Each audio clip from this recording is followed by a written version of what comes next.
Kitaabni qulqulluun akkuma jedhu Waaqni ilma namaa fakkeenya isaatiin dinqii godhee uumeera. Haa ta'u malee hundi keenya halluu fi boca mataa keenyaa ni qabna.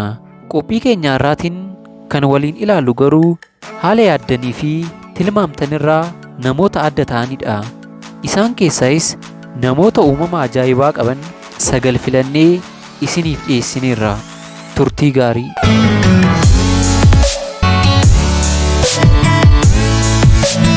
Saglaffaa Saaraa Geertis. Niitiin argitan kun Saaraa Geertis jedhamti. Tasa yommuu ilaaltan jaartii waggaa 70 isinitti haa fakkaattu malee dhugaan jiru garuu kanarraan adda. Niitiin ilaaltan kun umriin ishee waggaa 28 yommuu ta'u hojii moodeelaas hojjechaa kan jirtudha. Sababa dhibee gogaatiin akkuma argitan qaamni ishee dulloomtuu ishee fakkeessuu danda'eera. Dhibeen kun akka addunyaatti namoota xiqqoorra qofa kan ga'u yommuu ta'u Saaraan dhibeen kun hojii moodeelummaa isheen jaalatturraa akka isheen dhorkine ni dubbatti. Hojii kanarrattis bal'inaan hirmaachaa jirti. 8ffaa Yuuzhaan Aan. Namichi kun ammoo Yuuzhaan Aan jedhama. Qaamni isaa parsantii 96 rifeensaan kan haguugamedha. Namichi kun lammii chaayinaa kan ta'e yommuu ta'u nama akka isaa barbaadanii argachuun rakkisaadha. Umriin isaa 26 yommuu ta'u erga dhalateen booda suuta wanta kana hubachuu isaa dubbateera. Wanti kunis dhiibbaa sammuutiin ala rakkinoota biroos irraan gahuu danda'eera. Sababa rifeensa gurra isaa keessa jiruun baay'ee akka hin dhageenye ni dubbata. Kanaafis doktoroonni yaalii godhaniifiiru. Gaaffiif deebii tokko irrattis gaazexeessaan rifeensi hunduu osoo qaama kee irraa badee ni feetaa jedhee yommuu isa gaafatu inni garuu rifeensi kun boonsaa isaa akka ta'ee fi ba'aa akka ittiin taane ni dubbata. Filannoon isaas rifeensa isaa hundaa osoo hin tuqin eeguu akka ta'e ibseera. 7ffaa Niyaakim Gaatuch. Akka lakkoofsa Awurooppaatti amajjii 23 bara 1993 naannoo Gaambeellaa yookaan ammoo biyya keenya Itoophiyaa keessatti kan dhalatte yommuu taatu sanyii kibba Suudaan kan qabduu fi moodeela biyya Ameerikaa taatee kan hojjettudha. Kanaanis halluun qaama ishee qalbii addunyaa bituu danda'eera. Niitiin kun Inistaagiraamii irratti hordoftoota 900,000 ol argachuu kan dandeessee fi gogaa gurraacha ta'e qabaachuun halluu ishee kana gara biizinasiitti jijjiiruu kan dandeessedha. Niitiin kun giiftii dukkanaa jedhamuun kan beekamtu yommuu ta'u industirii faashinii keessattis dhiibbaa guddaa uumuudhaan namoota gurraacha addunyaa irratti argamaniif sagalee ta'uu dandeessee jirti. 6ffaa Zhaang Rufeen. Umriin isaanii 82 kan ta'e Zhaang Rufeen tibba tokko adda isaanii irratti wanta keessummaa ta'e tokko ni argu. Yeroo sanattis xiyyeeffannoo guddaa hin kenniniif ture. Haa ta'u malee wanti kun guyyaa guyyaadhaan guddachaa deemuu danda'eera. Gaaffi adda isaanii irratti ba'e kun maatii Zhaang rifachiisus dhiibbaa homaa akka hin qabne doktoroonni ibsaniiru.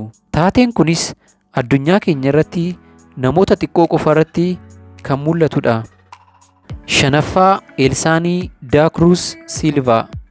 Niitiin kun addunyaa keenya irraa nama dheeraa umriidhaan xiqqoo yommuu taatu meetira 2.3 kan dheerattudha. Kunis sababa hoormoonii dheerina keenya to'atu hanqachuudhaan kan uumamu yommuu ta'u niitiin kun nama dheerina ishee irraa sirriitti gadaanaa ta'etti heerumuu dandeesseerti. Sababa dheerina isheetiin wantoota adda addaa fayyadamuu akka hin dandeenye ibsitus dheerina ishee garuu akka jaalattu ni dubbatti. 4ffaa Abul Baandar yookaan ammoo Tiriimaan. Namichi dhalataa Baangilaadesh ta'e kun taatee Sindiram jedhamuu fi qaama keenya irratti mudatuun kan qabame yommuu ta'u umriin isaas 28 kan ta'edha.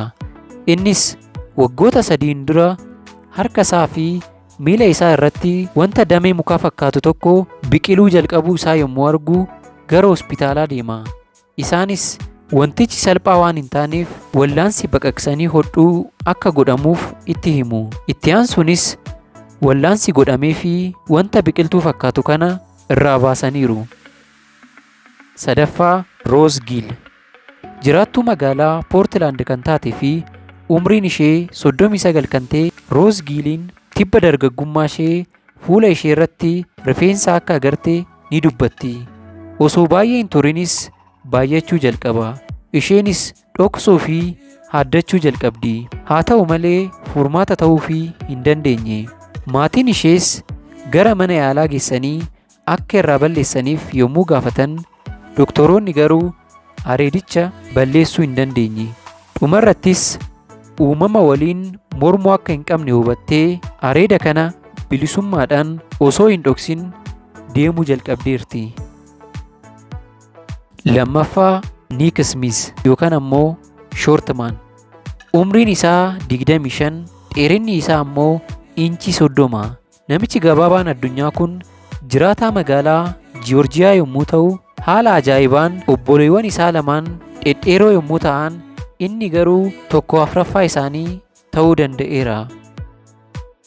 Tokkoffaa Eebii fi Biriitaanii. Waggaa 23f osoo adda hin bahin kan dabarsan dubartoonni lakkuun kun jiraattota magaalaa Minisootaa yommuu ta'an, amma irrattis Yuunivarsiitii Ameerikaa Beethel jedhamurraa eebbifamuudhaan barsiisaa ta'anii hojjetu.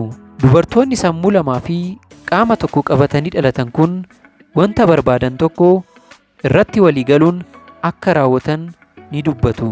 Haala nama ajaa'ibuun yommuu eebbifaman digirii 2 akka fudhatanii fi hojii irratti garuu kaffaltiin damoozaa kan nama tokkoo qofa akka kennamuuf ibsaniiru. Nutis uumama ajaa'ibsiisoo ta'an kana ilaallee irra darbuu waan hin barbaanneef haala kanaan isin biraan geenyeerra. Hanga qophii haaraatiin walitti deebinutti nagaatti.